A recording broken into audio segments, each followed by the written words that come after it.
Good afternoon, Texans. I'm Todd Coley with a recap of the weekend sports here on the Texan Sports Minute. A great weekend for Tarleton on the hardwood caps off an interesting week of sports, and here's some of the stories. Texans improve to a school record 17-0 start. Texans get a bounce-back win. Seahawks and Broncos touchdown in Newark. First of its kind Pro Bowl is a hit. Mavs beat the Pistons, helped by 28 points from Dirk. Sochi ready to host the Olympics, and Scott Stallings wins at Torrey Pines. According to TarletonSports.com, the Texans improved to a 17-0 record this weekend, matching the longest win streak in school history and adding to their current record of best start to a season with an 86-64 win over Eastern New Mexico. The Texans have had 3 17-game streaks in their history, which were the 90-91 season, 2011-12, and now this season.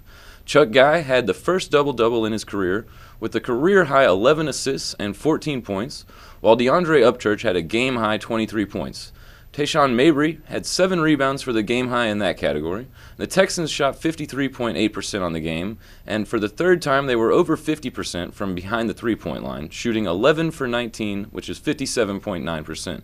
The Texans began the game on a 22-3 run and never looked back as the Greyhounds shot just 3 for 25 in that span.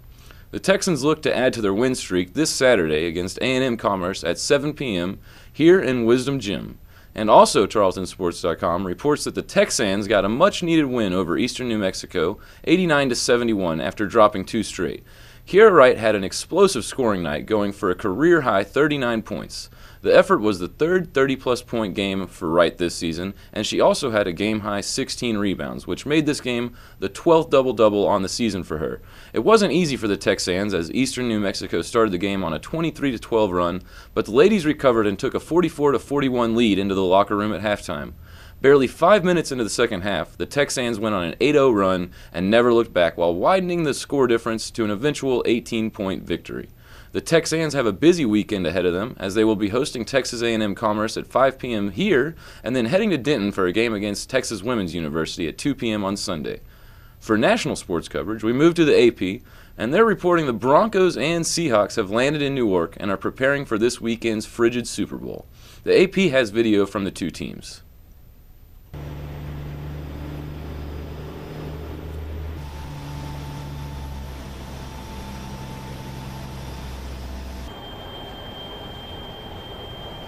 They have a little more experience in it than we do, so I think we'll just approach the situation as we always do. You go out there, you play hard, you play discipline, you play sound, and you try not to worry about the difficulties of the weather or whatever else happens out there. No, we don't worry about things like that. We didn't have any experience in the NFC Championship either, and we were fine there. And I think us treating every week like a championship experience, like a championship game, has helped us kind of look at every game the same, and every game has a tremendous impact and tremendous importance to us, and I don't think anything changes this week for us in that regard. We're up against it, and they don't just throw the football. They did run the ball. They ran the ball well in games when they needed to down the stretch, and so it's an extraordinary challenge. And we know we have a good defense. We have good guys that can play over there. They understand what we want to get done and all. We're going to see how this matchup goes. You know, they have to play us too.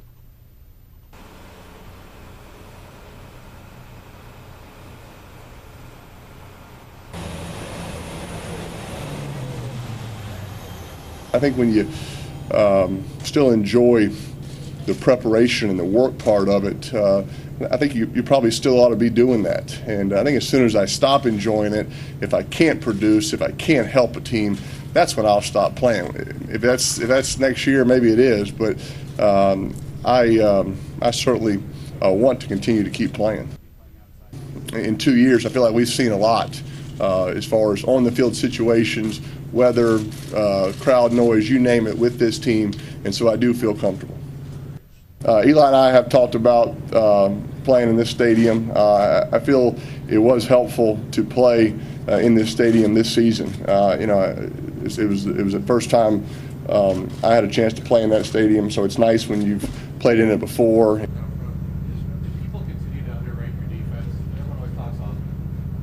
There's no doubt this team's been through a lot of injuries. You know, I even went away for a month. So, you know, it's been a pretty tough mindset football team, and we're excited about this opportunity. Usable, are they frozen, and as a result? This could be one of the coldest Super Bowls in history and should be a good one. Personally, I'll be curious to see how quickly the NFL returns to a cold weather outdoor stadium after all this worry about moving the date due to weather concerns. The Pro Bowl was yesterday in Hawaii, and players had to combat the rain as well as each other, but they put on a great show. This Pro Bowl was the lowest scoring in 8 years, but the players credited an effort on defense not normally seen in these types of games. The game's winning touchdown was scored by the Cowboys' own DeMarco Murray on a 20-yard touchdown. Only 41 seconds left. Then Mike Tolbert ran in the 2-point conversion to seal the deal at 22-21 for Team Rice. The format for this year's Pro Bowl was having Jerry Rice and Deion Sanders drafting out of the chosen Pro Bowlers to make their own team and then go against each other. Since the game isn't a traditional NFC versus AFC format, you actually got to see teammates going against one another. The game also marked the end of a likely Hall of Fame career for Atlanta tight end Tony Gonzalez, as he said there is no chance he will return next year. Should be interesting to see what charismatic characters they are captaining next year. The Mavs beat the Pistons 116-106 to get their record to 26-20 on the season. Dirk Nowitzki had 28 points, while Devin Harris had a season-high 14. Monte Ellis was having trouble holding onto the ball, so Harris captained the team and had 7 assists with only 1 turnover. The Pistons had a strong performance from Brandon Jennings, who scored 26 points while dishing out 7 assists, but it wasn't enough, and the Pistons lost the 4th straight. Jose Calderon put the game back to double digits with only 2:37 left to cap off his 7-for-8 shooting night with 17 points. Dirk was his normal clutch self and scored 5 straight points in the final 2 minutes, and he also had the team-high rebounds with 9. Devin Harris, this was only his 5th game of the season, and he's showing to be a very valuable backup point guard to Monte Ellis.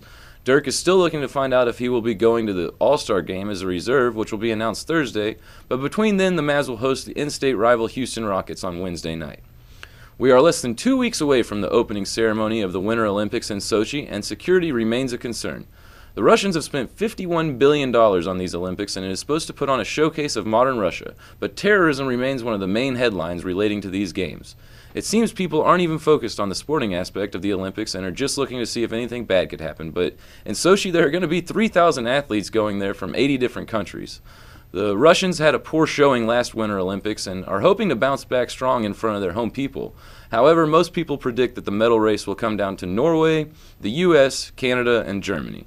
The U.S.'s own Lolo Jones and Lauren Williams will be switching from Summer to Winter Olympics as the track stars have joined the bobsled team. Putin has said there will be 50,000 police and military members present at the games for security purposes. Some are speculating that the venues these games will be taking place in could be the best ever seen in Winter Olympics.